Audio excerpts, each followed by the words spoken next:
Forse un giorno smetteremo di chiamare ogni cosa con il nome giusto. C'è un punto quando smetti di essere giusto e cominci a essere vivo. È proprio quel punto, quello che interessa alla danza Buto, è quella frattura in cui il vivo è morto, il morto è vivo, il maschile è femminile e il femminile è maschile. Il giorno e la notte, tutti gli opposti si uniscono. È quello che la filosofia definirebbe l'identità delle differenze. E qual è l'identità delle differenze più evidente? Il fatto che ciascuno è di per sé una differenza. Il fatto di essere una differenza è l'unità di tutte le differenze. Chiaro, questo è un ragionamento filosofico, ma d'altronde quando si affronta il tema della libertà di espressione dobbiamo confrontarci con la filosofia. E tra i primi filosofi su questo frangente sicuramente Michel Foucault, con la sua critica rispetto al sistema di coercizione del potere, con la sua critica ai dispositivi della sessualità, e ovviamente Judith Butler, Fare e disfare il genere, per citare uno dei suoi titoli. Mettersi al servizio del pensiero per abbracciare le diversità, per avvicinarci a ciò che può essere anche molto distante dal nostro mondo, ma che fa parte del mondo e che ci permette di ampliare la nostra esperienza. Tutto questo nella danza noi lo viviamo continuamente. Una delle cose che mi ha più stupito della mia esperienza di danza Buto è che nessuno si stupisce rispetto a come mi vesto sul palco, se indosso un kimono giapponese oppure una lunga gonna o addirittura l'abito di matrimonio di mia mamma. Quando l'artista sale sul palco, entra nel mondo rituale e si sa il rituale, come tutti i mondi che si avvicinano alle cosmogonie originarie, che si avvicinano agli dei, non hanno più distinzioni tra il giorno e la notte, il bene e il male, il maschile o il femminile. Quando si entra in profondità in questi argomenti, si capisce che ognuno di noi è la congiunzione degli opposti, ognuno di noi è abitato e abitata dalla sua controparte. E queste controparti non sono altro che diverse sfumature delle possibilità dell'esistenza. Quando portiamo questo però nella vita di tutti i giorni, le cose cambiano. Una volta un giornalista stupito chiese a Kazuo Ono: ma come mai ti travesti da donna quando sei sul palco? E lui stupito disse: ma io non ho mai pensato di vestirmi da donna, stavo semplicemente rintracciando le mie origini, ero mia madre. Questa risposta a me ha sempre colpito molto e l'ho trovata molto vicina alla mia esperienza di danza.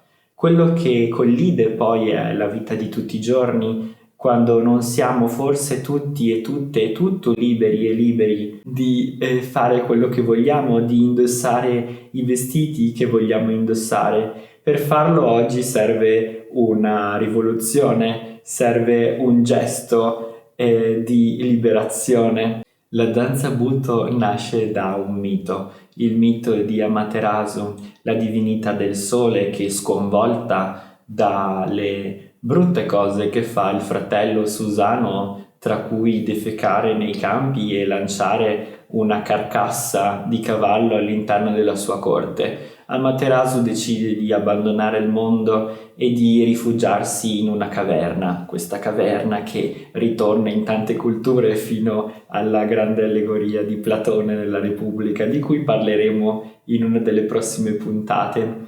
Ma rimaniamo ad Amaterasu. Amaterasu entra all'interno di questa grotta e tutto il mondo cade nella disgrazia, nell'oscurità, nella morte, nelle pestilenze.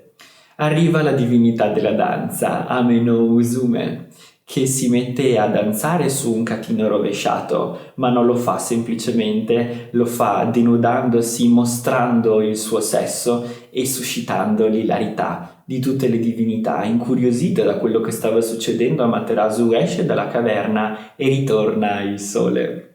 È proprio un gesto, è proprio un atto di rivoluzione, di ribellione, che scopre la sensualità in realtà e anche questa ironia catartica, questo riso che risuona in diverse culture, come quello del sileno. È quasi un urlo di nuovo, straziante, qualcosa che può essere addirittura perturbante, qualcosa che sconvolge l'ordine naturale delle cose. Ecco, è da lì che comincia la danza e da lì che comincia probabilmente l'esistenza stessa di ognuno di noi.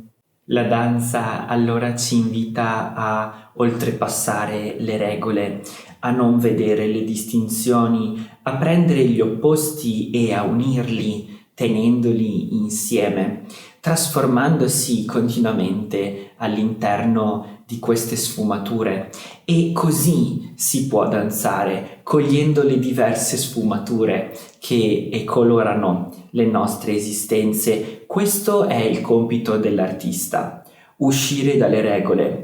Questo è un importante punto di passaggio per ogni comunità. Era chiaro alle comunità antiche e forse ancora oggi ne sentiamo la necessità. Il punto è quello di fare come quando eravamo bambini. Se vogliamo conoscere il mondo dobbiamo farne esperienza, e uno dei modi migliori e più profondi per farne esperienza è vestirne i panni, diventare l'altro.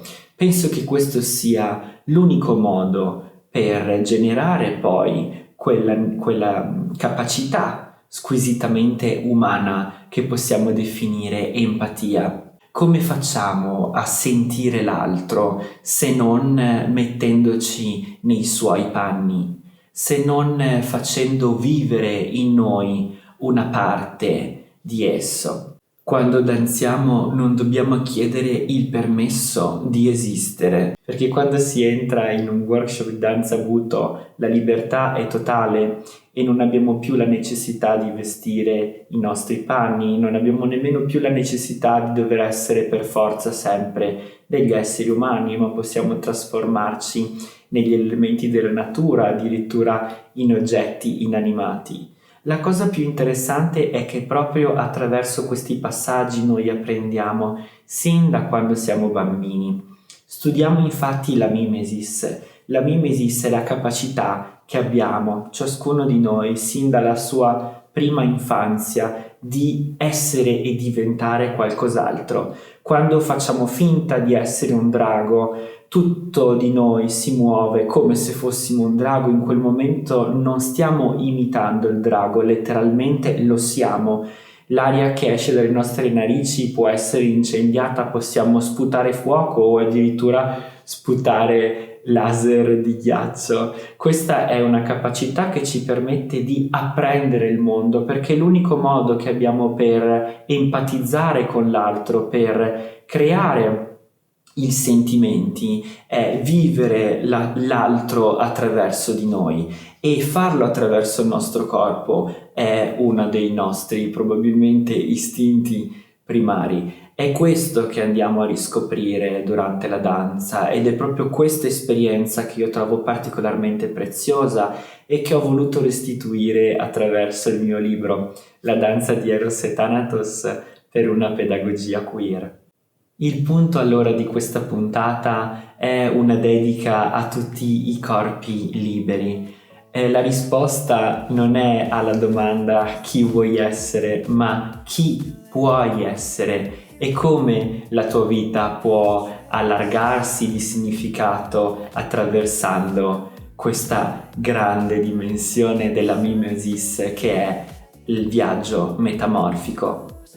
Il Buto nasce così, non per rappresentare, ma per fare, per essere, alle volte anche per trasformare. Non ti chiede chi sei, ti chiede cosa resta quando smetti di esserlo.